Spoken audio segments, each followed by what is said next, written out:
역정케 하시는 하나님이라는 제목으로 은혜를 나누고자 합니다. 자, 룻기서 여러분 4장까지 있는데 아마 여러분들이 또 보신 분들은 이 스토리를 아마 다 아실 건데, 룻기서 시작은 흉년이고 고통이고 괴로움이었습니다. 나오미의 가정이 흉년이 딱 되니까 그 베들레헴에 있을 때에 모압으로 내려갔잖아요. 그곳에서 남편 잃고 나오미, 그리고 두 아들마저 잃은 큰 슬픔이 있었습니다. 룻 역시도 그곳에서 젊은 나이에 남편 잃고, 때로는 인간적으로 보면은 룻기의 시작은 절망입니다. 상실이고 눈물입니다. 더 이상 기대할 것이 없는 그런 상황입니다. 그러나 여러분, 룻기는 고통으로 시작했고 괴로움으로 시작했지만 그 고통으로 끝나지 않습니다. 하나님의 은혜가 바로 그 눈물의 자리 위에 부어진 것입니다. 여러분, 나오미는 배려하는 자였고, 그리고 또 룻은 순종했습니다.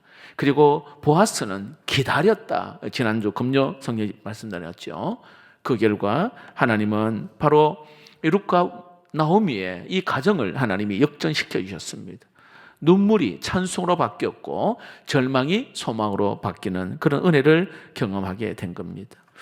자, 여러분, 이 룻은 결혼하여서 갑자기 남편을 잃게 된 것입니다. 여러분, 룻의 마음이 무너지는 것은 우리는 뭐 다 알 수 있는 거잖아요. 결혼을 했는데 남편이, 제가 이렇게 고등학교 때, 제가 교육전사 때 고등부 아이가 이제 세월이 흘러서 결혼을 하게 되었어요. 갑자기 전화 왔어요. 결혼한 지 이제 뭐 얼마 안 된 거예요. 1년도 안 되었네. 목사님, 막 울면서 남편이 죽었어요. 아침에 일어나 보니까 침대에 엎어져 심장마비로 죽은 거예요. 심장마비로. 그 마음은 뭐 어쩔 수 없는, 막 진짜 어떻게 할 수 없는 그런 상황들. 아마 룻도 그런 마음일 것 같아요. 모든 것이 다 끝나버린 것 같은 그런 마음들. 앞으로 어떻게 살아야 될지, 누구를 의지해야 될지 막막한, 닦아도 잠만 눈물만 흐르는 그러한 상황들. 자, 그런데 여러분, 그 룻이요, 그 고통 가운데에 그가 나오미 시어머니를 붙쫓았다. 오늘 성경은 앞에 그렇게 기록합니다. 그래서 베들레헴으로 왔단 말이죠. 그 와서는요, 밭에 가서 이삭을 주우면서 힘겹게 살아갑니다. 그런 가운데 룻은요, 원망하거나 불평하지 않습니다. 오히려 자기의 주어진 일에 최선을 다하는 룻을 보게 됩니다. 그런 가운데 하나님의 은혜가 서서히 다가옴을 알 수가 있습니다. 자, 추수가 끝나는 그날, 보아스는 이제 이삭을 쌓아놓고 거기서 이제 잠을 잡니다. 자, 그런데 이 룻이 있잖아요. 시어머니 나오미의 말에 순종하고 보아스가 잠자는 그 발치에 들어가서 눕습니다. 그리고는 청혼 같은 것을 하죠. 청혼. 주의 날개로 나를 덮어달라고 이 룻이 이야기를 합니다. 자, 그럴 때 여러분, 이 보아스는요, 나보다도 더 가까운 친족이 있는데 그 율법상 그 친족이 먼저 기업물을 짜라고 이야기를 하면서 좀 기다리라 이야기하는 거예요. 보아스는 하나님의 질서를 기다립니다. 여러분, 사람의 마음은 굉장히 급하잖아요. 고난이 길어지면은 빨리 끝내기를 원하는 게 사람의 마음입니다. 문제가 딱 발생하면 빨리 당장 뭔가 해결하기를 원하는 게 사람의 마음이에요. 기도해도 막 즉시 뭔가 응답을 하나님 주셔야 되는, 그러나 때로는 하나님은 기다리게 하시기도 합니다. 왠지 아세요? 그 기다림 속에서 우리의 믿음이 자라나고, 또 그 기다림 속에서 하나님의 때를 배우게 되고, 또 그 기다림 속에서 하나님이 하시는 일들을 경험하게 되는 거예요. 여러분, 벼랑 끝에 있다고 절망하지 마시기 바랍니다. 모든 것이 막혔다고 여러분 거기에 낙심하지 마시기를 바랍니다. 사람의 눈에는 끝처럼 보여도 하나님은 끝이 아니라, 내 생각에는 모든 것이 다 끝났다고 생각하는 가운데 하나님은 그곳에서도 다시 시작하게 하시는 하나님이신 줄로 믿습니다. 시편 139편 17절에서 10절 말씀이 굉장히 은혜가 되는 말씀인데 읽어봅시다. 시작. 내가 주의 영을 떠나 어디로 가며 주의 앞에서 어디로 피하리이까? 내가 하늘에 올라갈지라도 거기 계시며 수월에 내 자리를 펼지라도 거기 계시니이다. 내가 새벽 날개를 치며 바다 끝에 가서 거주할지라도 거기서도 주의 손이 나를 인도하시며 주의 오른손이 나를 붙드시리이다. 할렐루야. 와, 저 바다 끝에 거주해도 주의 손이 나를 거기서 붙드신다 이야기합니다. 룻은 여러분 그 모압 땅에서 굉장히 괴로움과 고난 속에 슬픔 속에 있을 그때도 하나님은 딱 보고 계셨어요. 베들레헴에 와서 그 땅볕에서 이삭을 줍고 있는 그때도 하나님은 룻과 함께 했단 말입니다. 보아스의 그 발치에 누워서 기업 물을 짜가 되어달라고 요청하는 그때도 하나님은 계속 일하고 계셨다 이 말입니다. 자, 이제 하나님은 이 룻을 향하여 하나님의 일하심이 본격적으로 시작됩니다. 1절, 2절을 보겠습니다. 보아스가 성문을 올라가서 거기 앉아 있더니 마침 보아스가 말하던 기업 물을 짜가 지나가는지라 보아스가 그에게 이르되 아무개여 이리로 와서 앉으라 하니 그가 와서 앉음에 보아스가 그 성읍 장로 10명을 청하여 이르되 당신들은 여기 앉으라 하니 그들이 앉음에. 자, 이게 어떤 내용이 아시죠? 보아스가 나보다 더 가까운 친족이 있으니 가서 그에게 묻겠다는 것이죠. 기다리라는 것입니다. 여러분, 보아스는요 탈곡하는 굉장히 바쁜 그 시기입니다. 근데 잠시 멈추고 이 성읍 입구에 가서 바로 이 나오미 룻의 그 기업 물을 자를 기다리고 있는 모습입니다. 보아스는 자기 일보다도 오늘 나오미의 가문이 회복되기를 원하는 그 마음이 먼저인 거예요. 자, 성경은 아주 의미 있는 표현합니다. 1절에 중간에 마침이라는 표현이 있어요. 마침 보아스가 말하는 그 기업 물을 짜가 지나가는지라. 자, 우리의 눈으로 볼 때는 우연 같지만은 여러분 이것도 역시 하나님이 일하시고 하나님의 섭리 속에 있는 줄로 믿습니다. 여러분, 이 보아스는 자 이제 그 더 가까운 친족이 지나가 불러 앉으라 말합니다. 그리고는 성읍의 장로 10명을 거기에 정인으로 오게 합니다. 여러분, 보아스는 급하다고 해서 서두르지 않고요 율법의 그 절차를 따라서 공동체 이 앞에서 정당하게 오늘 그 일을 처리하는 것을 알 수가 있습니다. 자, 보아스가요 오늘 가까운 친족에게 당신이 나오미의 그 가문을 책임지라, 자 그렇게 이야기를 합니다. 여러분 4절에 뭐라고 이야기한지 아시죠? 예. 책임지겠다. 내가 물으리라. 4절 끝부분에 내가 물으리라. 예. 그러니까 공개적으로 장로 10명을 딱 모아놓고 공개적으로 당신이 제일 가까운 친족이니까 이 나오미의 그 룻의 집안을 당신이 책임져라 하니까 책임지겠다고 말하는 거예요. 야, 여러분 이 드라마로 만약에 이렇게 뭔가 이렇게 꾸민다면 야, 그 순간 보아스의 마음이 어떠하겠어요, 여러분? 내가 책임진다고 하니 마음이 덜컥 내려앉지 않겠나 생각해 봅니다. 왜냐하면 보아스는 룻을 굉장히 귀하게 여겼고요 나오미의 그 가정을 회복하고자 하는 그 마음이 있었단 말입니다.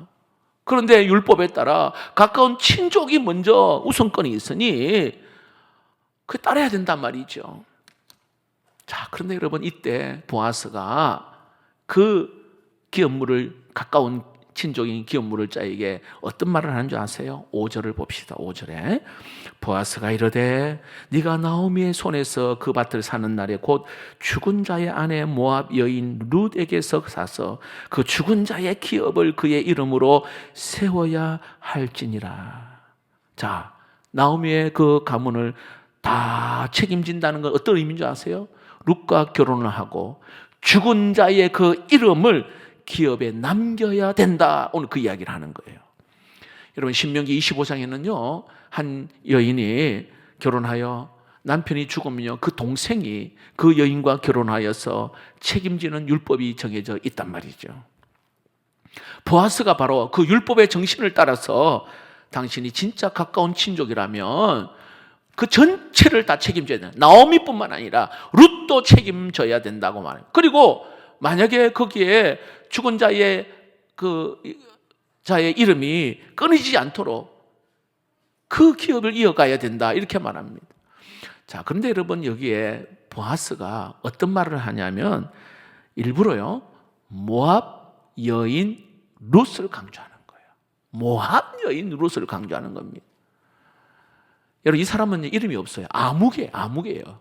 이 아무개가 룻과 결혼을 해야 하고, 그리고 그 사이에 태어난 이름은 자신의 이름이 아니라 오늘 여기에 죽은 자의 이름을 여기에 이어가야 된다. 여러분, 이 아무개가요, 그 이야기를 듣고는요, 가만히 계산을 해보는 거거든요. 성경에 보니까요, 손해가 되겠다는 거예요. 손해가 되겠다는 거예요. 자, 6절을 한번 봅시다. 6절입니다. 시작. 그 기업 물을 자가 이르되 나는 내 기업에 손해가 있을까 하여 나를 위하여 물으지 못하노니 내가 물을 것을 내가 물으라. 나는 물으지 못하겠노라 하는지라. 손해가 딱 계산해보고 손해가 되니까 못하겠다 이야기하는 거예요. 자, 여기서 여러분, 한 사람의 그 선택이 굉장히 중요합니다. 이 아무개라는 사람은요, 철저하게 자기 이익을 따라 사는 자입니다.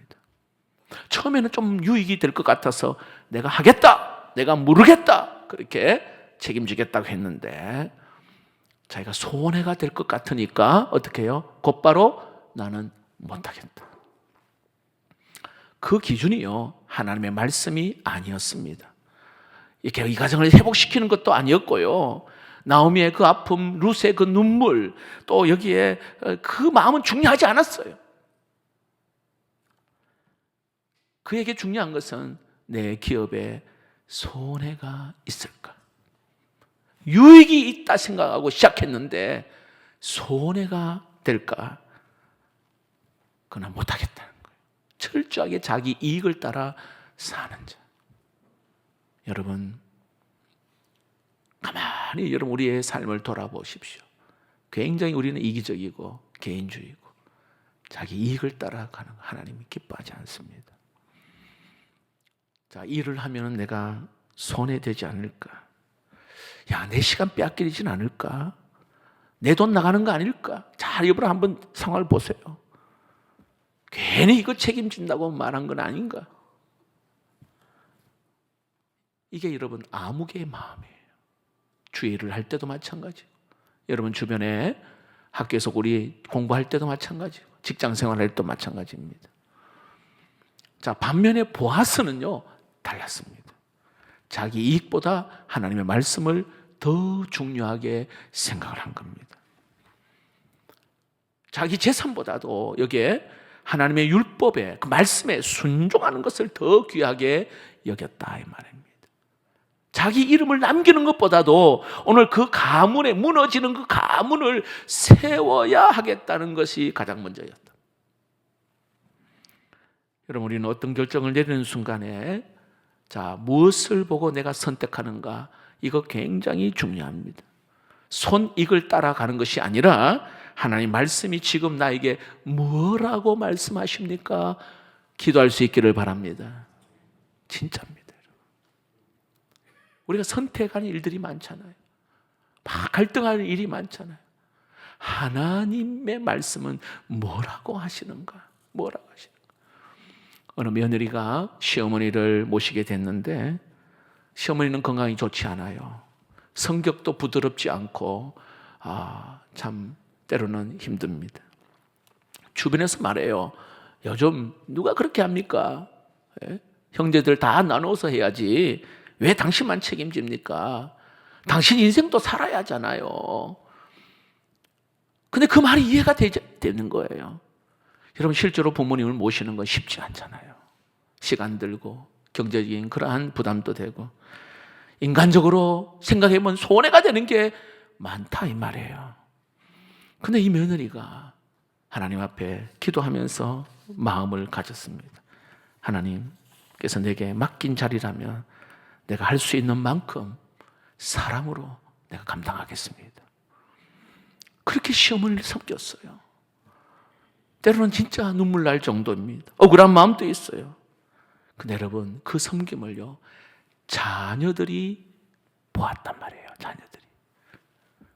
여러분, 자녀들이 무엇을 보는 줄 아세요? 우리 엄마의 그 믿음을 본 겁니다.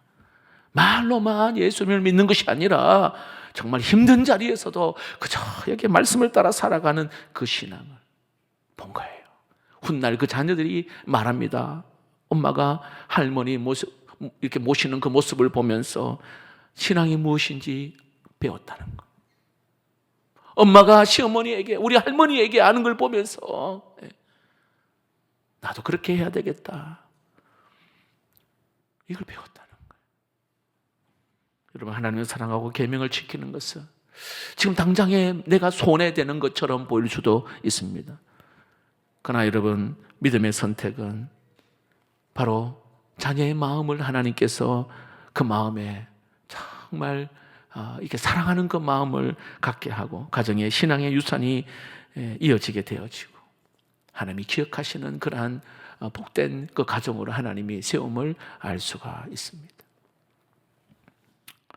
여러분, 내가 손해가 되지 않을까? 오늘 이 아무개는 그 이야기하는 거예요.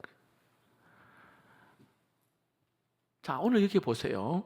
그 나오미의 기업물을 첫 번째, 오늘 이 사람의 이름은 아까 조금 전에 이야기했던 이름 기업, 아무개, 이렇게 이름 없어요. 이름 없어요. 자기 이익을 먼저 생각하는 사람, 결국은 보세요, 영광스러운 기회를 놓치게 된 거예요. 영광스러운 기회를. 그리고 기업물을 자가 이제 포기를 하고 한다는 그 의미로 신발을 벗어버립니다. 자, 7절을 한번 볼까요? 7절 같이 읽어봅시다. 시작. 애적 이스라엘 중에는 모든 것을 무르거나 교환하는 일을 확정하기 위하여 사람이 그의 신을 벗어 그의 이웃에게 주더니 이것이 이스라엘 중에 증명하는 전례가 된지라. 못하겠다 하면은 신을 벗어버리는 거예요. 아무개는 지금 최고의 어떤 기회를 지금 놓친 자가 됩니다. 여러분, 이 아무개의 모습을 보면서 우리 자신의 모습을 한번 생각해 봐야 됩니다. 좀 전에 말씀드리고 혹시 손해가 되지 않을까, 그 마음 때문에 하나님의 뜻을 외면하고 있지는 않은가. 책임지기 싫었어. 사람을 외면하고 있지 않는지, 저 사람이 두려워서 순종의 자리를 피하고 있지는 않은지, 하나님 주신 기회를 여러분 내 눈앞에서 손익 때문에 놓치고 있지 않은지. 여러분, 우리 인생에 찾아오는 복 중에 가장 참 귀한 복은요, 남을 윤택하게 하는 복입니다. 잠언 11장 25절을 같이 읽어봅시다. 시작. 구제를 좋아하는 자는 풍족하여질 것이요 남을 윤택하게 하는 자는 자기도 윤택하여지리라. 할렐루야. 야, 여러분, 하나님의 말씀이에요. 베품, 섬김을 통해서 하나님의 은혜를 입게 된다 이야기합니다. 오늘 우리에게 뭔가 베풀라 사인이 올 때 여러분, 이 베풀면은, 섬기면 생각지도 않는 일이 우리 인생에 펼쳐지게 될 줄로 믿습니다. 자, 이제 이 보아스가 합법적으로 이제는 합법적으로 룻과 결혼할 권리를 얻게 되었습니다. 보아스는 여러 증인 앞에서 기업물을 바로 이 룻을 아내로 맞이하겠다고 선포합니다. 9절 10절입니다. 같이 한번 읽어볼까요? 시작. 보아스가 장로들과 그 모든 백성에 이르되 내가 엘리멜렉과 기론과 말론에게 있던 모든 것을 나오미의 손에서 산 일에 너희가 오늘 증인이 되었고 또 말론의 아내 모압 여인 룻을 사서 나의 아내로 맞이하고 그 죽은 자의 기업을 그의 이름으로 세워 그의 이름이 그의 형제 중과 그곳 성문에서 끊어지지 아니하게 하며 너희가 오늘 증인이 되었느니라 하니. 자, 보아스는요, 망해져가는 오늘 나오미의 그 가정을 살리는 자가 됩니다.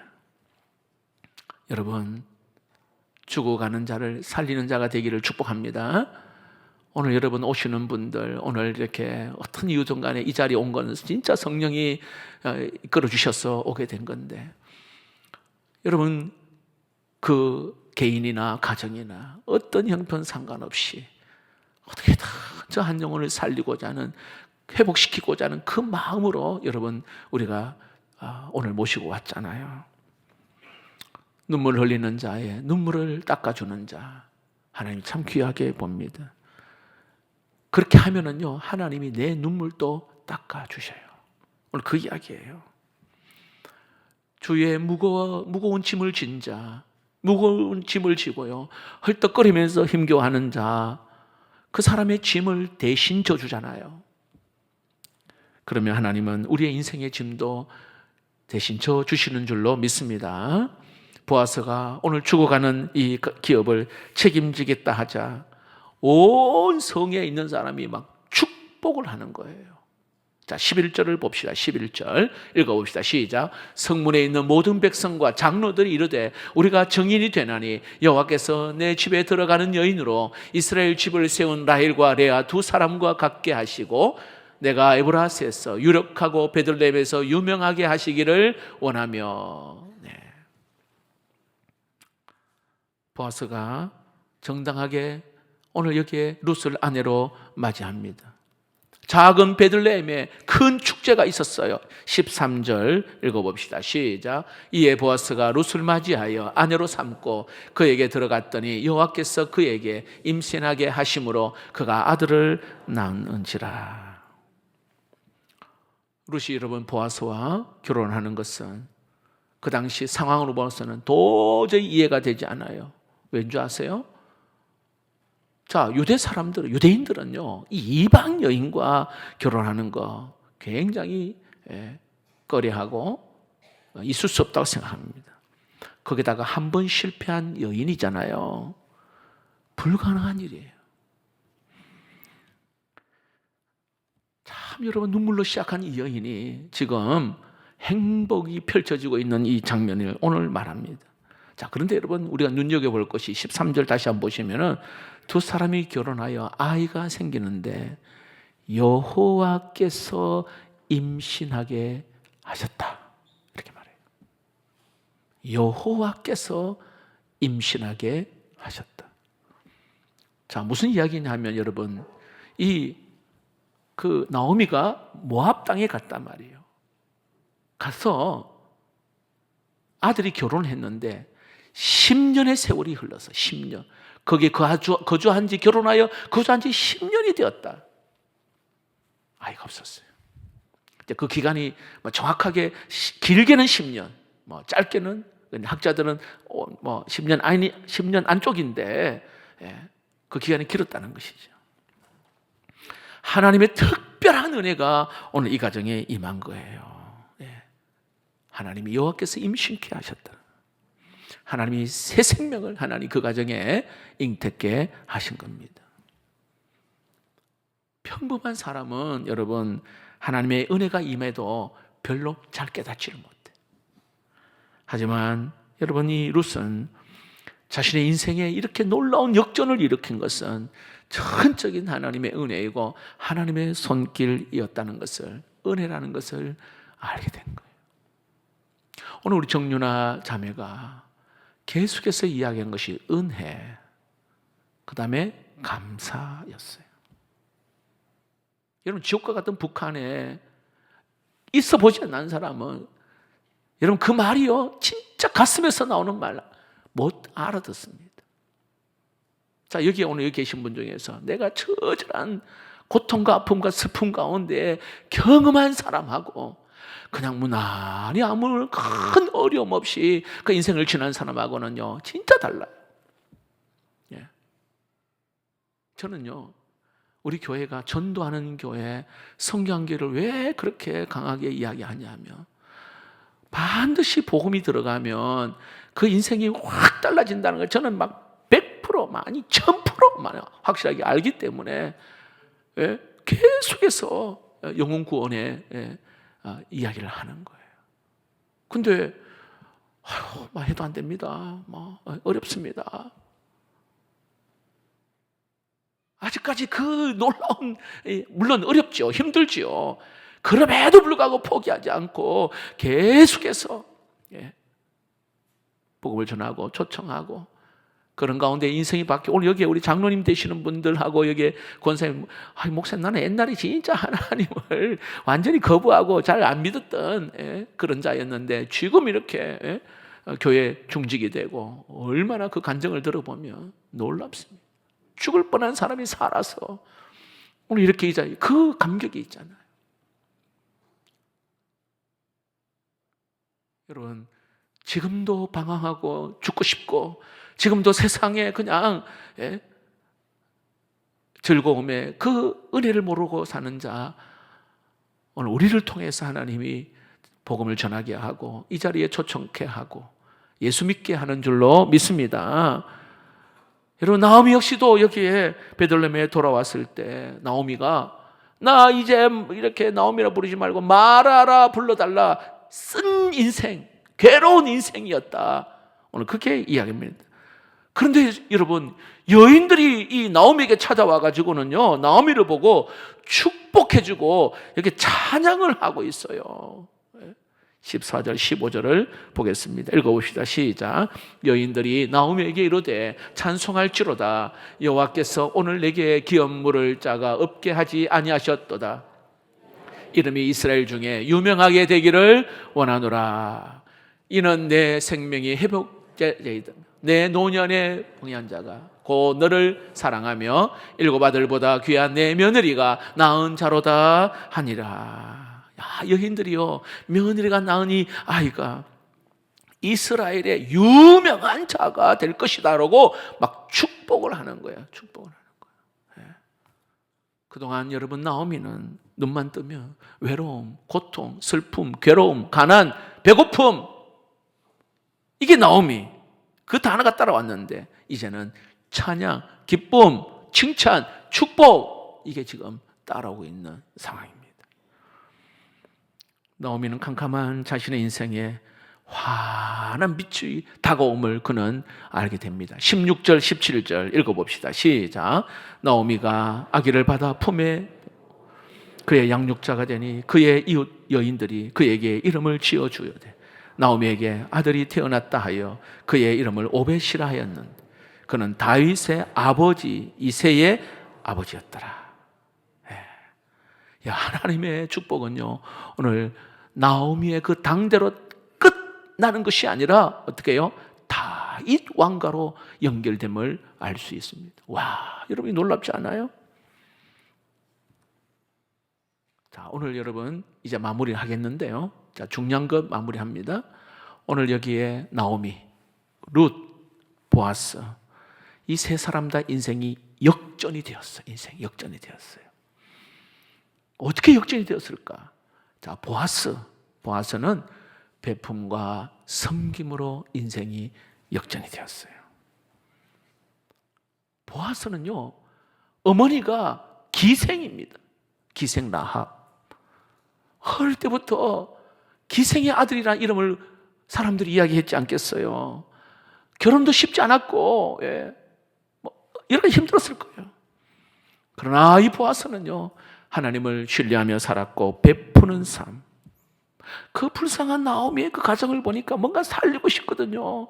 뭔가 긍휼을 베푸고 싶거든요. 뭔가 또 주고 싶거든요. 이렇게 베풀고 섬기는 마음. 여러분, 베풀고 섬기는 그 마음에 오늘 보아스의 인생을 하나님이 바꿔주셨어요. 자, 보세요. 보아스 밭도 있고요, 또 좋은 집도 있고, 좀 그래도 나름대로 부자, 뭐 그렇게 살다가 끝나면 그냥 끝나는 인생이에요. 그냥 끝나는 인생. 그러나 남을 선대합니다, 베풉니다, 섬기는 거. 보아스 인생을 하나님이 바꿔주셨어요. 자기 이익만을 위해서 사는 사람, 정말 불쌍한 사람이에요. 요새 약함을 도와주는 자에게 하나님은 인생 역전의 기회를 주시는 줄로 믿습니다. 평범한 베품이 축복으로 만들어내는 그러한 재료가 되기를 주의 이름으로 축복합니다. 오늘 전도에서 오신 분들 가만히 보니까 옆집에 사는 분도 오시고 언니도 오시고 아내를 데려오신 분도 계시고 거래처 사람도 오시고 친구도 오고 직장 동료 평소에 이렇게 늘 연락하는 분들도 오셨어요. 여러분, 사람의 마음은 말로만 쉽게 열리지 않습니다. 뭔가 사랑, 섬김, 베품이 통로가 되어야잖아요. 이게 통로가 돼야 돼요. 여러분, 전도하고 싶은데요, 처음부터 교회 이야기 꺼내면요 굉장히 부담스러워 하잖아요. 음식을 조금 나눠줍니다. 아이들 아플 때에 가서 병원도 함께 가주기도 하죠. 평소에 따뜻하게 그렇게 해주는 겁니다. 따뜻하게. 오늘 이렇게 강사분하고 이야기를 나누어서 제가 우리 성도님들 돌아보지는 못했는데 미디어실에 가니까요, 아이 5 둔 부모가 식사를 하더라고요. 큰아이가 초등학교 3학년, 이제 태어난 지 얼마 안 돼. 아이만 5이, 아이만 5. 그래서 내가 집사님에게, 집사님, 이분은 누굽니까? 앞집에 사는 분이, 앞집에, 집사님 집 앞집에 사는. 그 이 아이하고 시온이하고 3살이니까 동갑이에요. 어린이집에 가니까요, 늘 아침마다 본다는 거예요. 그래서 계란 있으면 계란, 우리 부활절 계란 더 갖다 주고, 뭘 하나 사면 하나 더, 친구니까 하나 더 사서 주고, 계속 이렇게 섬기고 베풀고. 처음에는 6.3 창원 어린이 대축제에 오라고 했는데 오늘 또 이렇게 전도 축제니까 오늘 또 왔고, 또 6.3에도 온다 하고. 그냥 되는 게 아니에요. 베풀고 나누고. 여러분, 처음에는요, 이웃들 이렇게 뭘 주면은요 별 반응이 없잖아요. 왜 이렇게 잘해주세요? 라고 이야기합니다. 굉장히 경계를 할 수 있습니다. 그런데 시간이 지나서 자꾸 마음이 열려지죠. 여러분, 왜 나에게 이렇게 잘해주세요? 여러분 뭐라고 대답합니까? 아유, 저도 하나님께 사랑을 많이 받았어요. 아유, 조금이라도 나누고 싶어요. 여기서 마음이 열리는 거예요. 나도 참 하나님께 사랑을 많이 받았어요. 좀 나누고 싶습니다. 그 마음에 거부하는 마음이 사라지잖아요. 초청받고 교회에 오게 되어지고 하나님을 알게 되어집니다. 여러분, 전도는 사랑으로 베풀고 섬김으로 마음의 문을 열게 됩니다. 오늘 보아스가 룻을 대할 때에 자기 이익을 계산하지 않고 먼저 긍휼히 여겼던 그러한 마음. 여러분, 전도자도 영혼을 바라볼 때 계산보다도 사랑이 앞서야 됩니다. 저 사람이 교회 오면 우리 교회에 무슨 도움이 될까? 이게 아니잖아요. 저 영혼이 하나님을 알게 되면 얼마나 기쁠까? 그 마음이죠. 여러분, 전도자의 베품은 거창할 필요가 없습니다. 따뜻한 말 한마디, 작은 선물 하나, 때로는 아플 때 전화 한 통 주고, 힘들 때에 그 이야기를 들어주는 거, 어려울 때에 함께 있어주는 거, 여기서 또 시작하는 거예요. 자, 보아스의 섬김이 룻의 마음을 살린 것처럼 여러분, 우리의 섬김도 누군가 다친 마음을 열 수 있는 우리의 베품이 그 마음을 하나님 회복시키는 그런 은혜가 있기를 축복합니다. 자, 룻은 아까 이야기한 대로, 아니 여기에 보아스, 베풀고 나누고 섬기는 그러한 인생이 역전이 돼요. 자, 근데 나오미는요, 어떤 삶을 살았길래? 한번 따라해 봅시다. 나오미는 하나님께 돌아옴으로 인생 역전이 시작되었습니다. 자, 나오미 남편 죽고 2 아들 죽고 벼랑 끝에 서 있었잖아요. 하지만 그는 벼랑 끝에서 다시 하나님을 붙잡았어요. 모든 것 다 정리하고 믿음의 땅 베들레헴으로 다시 돌아왔습니다. 딱 오니까 기쁨이 기다리는 거야. 축복이 기다리고 있고 찬양이 거기에 기다리고 있었어요. 베들레헴에 돌아오는 것은 정말 선택을 잘한 거예요. 선택을 잘한 거예요. 고난 속에서 믿음을 가지는 것은 여러분 굉장히 큰 축복입니다. 여러분, 혹시 여러분 어려움이 계속 되풀이 됩니까? 믿음으로 산다면 여러분 상황은 반드시 달라지고 바뀌게 될 줄로 믿습니다.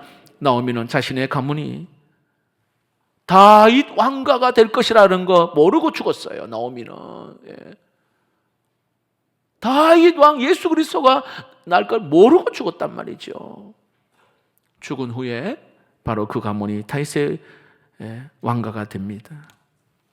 여러분, 당장 축복이 없다 하더라도 불평하지 마십시오. 여러분의 자녀 때에, 내가 믿음으로 살 때, 여러분의 자녀 때에 저 달되는 은혜가 있을 줄로 믿습니다. 출애굽기 20장 6절 말씀은 이렇게 말합니다. 읽어봅시다. 나를 사랑하고 내 계명을 지키는 자에게는 천대까지 은혜를 베푸느니라. 할렐루야. 야, 여러분, 나오미 인생은 하나님이 그 인생을 역전시켜 주셨습니다. 가난한 이 과부 인생을 찬송이 넘치는 그러한 가정으로 하나님께서 바꿔주셨습니다. 따라해 봅시다. 하나님은 역전의 명수입니다. 네, 바꿔주세요. 여러분, 실패해도 괜찮고 돈 없어도 괜찮아요. 불평하지 마시고 감사, 그리고 하나님의 은혜를 기대할 수 있기를 축복합니다. 마지막으로, 자, 이제 보아스, 나오미, 룻은 하나님을 붙잡음으로 인생이 역전되었습니다. 자, 룻은 여러분 보아스를 만나기 전에 아까 이야기한 대로 슬픔이 있는 고난의 인생이 있었던 룻입니다. 그런데 지금은요, 한 민족을 살리는 축복의 통로가 됩니다. 룻은요, 다윗의 왕가뿐만 아니라 예수 그리스도의 족보에 오르는 자가 룻입니다. 한 민족뿐만 아니라 온 인류를 살리는 그러한 믿음의 사람이 됩니다. 여러분, 이름도 알 수 없는 평범한 이방 여인으로 태어났어요. 근데 지금은요, 성경 한 권이 되어버렸어요. 성경 한 권. 성경에 66권 가운데 여자 이름이 두 사람이 있어요. 어디죠? 에스더서, 루키서. 그 이름이 성경책이 되었단 말이죠. 그 이름이 성경책이 되었어요. 왜냐하면 룻의 인생은요, 하나님께 룻이 모든 인생을 거기에 다 던졌단 말이죠. 이런 그 이름은 오늘 또 예수를 믿는 모든 사람이 부르게 되는 아름다운 이름이 되었습니다. 룻의 이름의 뜻은 친구입니다. 친구. 예. 정말 모든 사람들의 친구가 되었어요. 오늘 보아스, 나오미, 룻 모두 축복의 통로가 되고 인생 역전이 되었습니다. 하나님과 함께 하는 자에게는 여러분 인생 역전이 기다리고 있음을 믿으시기를 바랍니다. 실패한 자를 하나님이 들어서 어떻게 해요? 하나님의 사람으로 세우는 거예요. 실패한 자, 베드로 실패한 자였어요. 바울 살인자입니다. 또 중간에 탈락한 마가, 탈락자, 마가, 실패자, 살인자. 하나님이 그를 사용하셨어요. 여러분, 하나님은 오늘 또 이 탕자의 그 이야기를 딱 들어보면은, 야, 우리 하나님이 어떠한 분이신지를 잘 설명해 주는 게 이 탕자인 거예요. 탕자의 그 아버지 같은 분이 바로 우리 하나님이시잖아요. 탕자는 스스로 나는 실패한 인생이라, 저 돼지가 먹는 그 쥐엄 열매를 먹는 거기서 삶을 포기하는 냄새나는 탕자, 사람들이 가까이 오지 않는 탕자, 외로운 사람, 자기는 더 이상 갈 길이 없고 벼랑 끝에 서 있는 자와 같은 탕자. 아버지 집으로 돌아올 때도 모든 사람들은 다 냄새나는 그런 사람. 자, 그런데 여러분, 그 탕자를 향하여 뛰어가는 사람이 있었어요. 아버지였어요. 다 밀어내고 다 외면했는데 뛰어가는 사람이 있었어요. 아버지였어요. 실패한 자에게 달려가는 분이 우리 하나님이신 줄로 믿습니다. 탕자는 내 아들 됨을 포기했어요. 내까지 건 뭔데? 근데 아버지는요, 달랐어요. 실패한 그 아들, 아들로 맞아요. 아들로. 여러분, 오늘 우리에는 희망을 가져야 될 이유가 바로 그것입니다. 오늘 또 우리 하나님은 우리를 기다리고 계시는 줄로 믿습니다. 나의 초라한 나의 인생에도 불구하고 나를 위하여 잔치를 계획하고 준비하고 계시는, 그래서 우리가 희망을 가져야 되는 이유가 바로 그것입니다. 모든 걸 준비해 놓고 계셨어요. 그래서 여러분, 오늘 여러분들이 하나님을 내가 다 붙잡는다면 반드시 우리의 인생을 역전시키고 새롭게 하시고, 내가 볼 땐 불가능한 일인데 하나님은 가능케 하시는 하나님이신 줄로 믿습니다. 에레미야 32장 17절 말씀 함께 보겠습니다. 읽어봅시다. 시작. 주께서 큰 능력과 표심팔로 천지를 지으셨사오니 주에게는 할 수 없는 일이 없으시니이다. 할렐루야. 할 수 없는 일이 없다 말합니다.